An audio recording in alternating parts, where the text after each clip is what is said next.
A thick layer of mud and silt covers the cracked roads around AMI Stadium in Christchurch. AMI is slated to be a major venue for the 2011 Rugby World Cup, kicking off in September. It is expected to host 5 matches and 2 quarter-finals. New Zealand's Prime Minister and the city's mayor have promised to do everything possible to proceed as planned. But many people are doubtful that the city will recover in time. Rugby's pretty big in Canterbury, so we're all gutted here, really. Even all the home matches and that, I think we were supposed to have a home match soon, so I don't know. Several buildings in the immediate area have collapsed. Just a few minutes' drive away, 1/3 of the city centre will probably have to be demolished. After the second quake in 6 months, this time with a still growing death toll, many here desperately want something to look forward to. But for those who have lost everything, it's just too soon to talk about sport. New Zealand is passionate about rugby and it was a big thing to have the World Cup coming here, but at this present point in time, I think that'll be the least things on people's minds.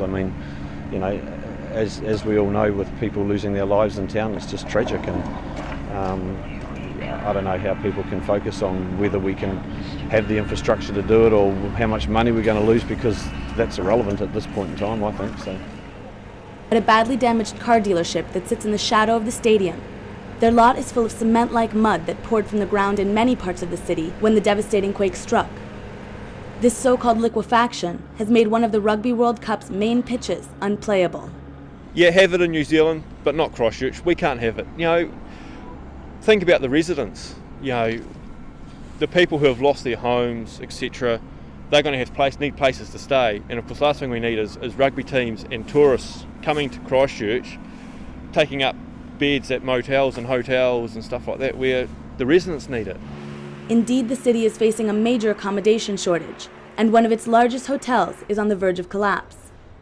The stadium is closed until March 15th for structural tests.